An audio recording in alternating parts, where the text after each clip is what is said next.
लेकिन तरी साल लेकिन लगल बा कौन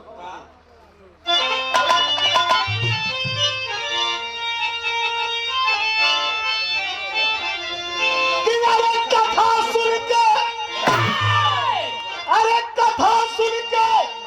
स्वस्थ महिला राजा रगिया लेकिन लेकिन होठ के मिटाई में सफेद बगिया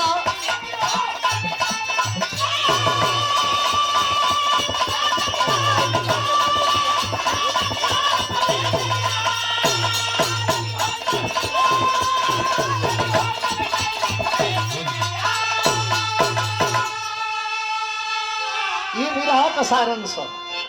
कथा सुन के स्वस्थ भइला राजा रोगिया पूरी शरीर का कोढ़ रो खत्म हो गई लेकिन होठ का मिटाई ना सफेद दगिया होठ उजरे बा। मुनि जी पूछलन का हो कहीं शंका कैला का कथवा हो कल कहा शंका कैला कहा महाराज जब रुआ बतावे लगल है कि भीम जी तोहर दादा उठा के हाथी लगल आकाश में फेंक तो हम शंका कैले कि हाथिया कुल गइलो तो वही पर रोई गइलो सो कैलो सब कल बाढ़ तो बाढ़ गल न भात अपने तो गईला कल तो उठवा ना ठीक होई कल हमार काम चल जाई अब झंख है हमारे सोनू यादव बाबू औढ़ारी की ओर से पुरस्कार प्रदान किए गए भैया के बहुत बहुत प्रणाम बा। कल तो हथिया कहाँ गए महाराज बतावत हूँ कि मंत्र पर कमंडल का पानी गगना में मारे हाथियन का हड्डी गिरल धरती पसारे अरे चरण में देखा राजा पैर गया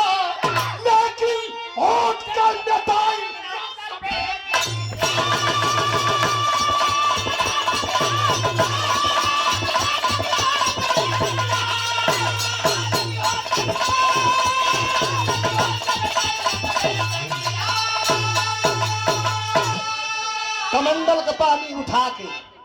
कमंडल का पानी उठा के मंत्र पढ़ के जब आकाश मार्ग में मरला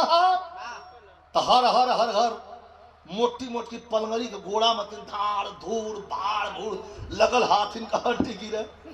राजा चलना भाग करे मर्दवा ये मगज फाड़ दे कैसन कुल कहल घबरा मत कर क्षेत्रफल है जितना बनले है उतना तो गिरी। आखिरी लाइन है हरि अनंत हरि कथा अनंता कहता गुरु बिहारी स्वर्ग चंद्रिका कवि बच्चन जीवन गहराई मालूम सागर की नहीं विजयी प्यार लाल की कूद उठी सहनाई गहराई मालूम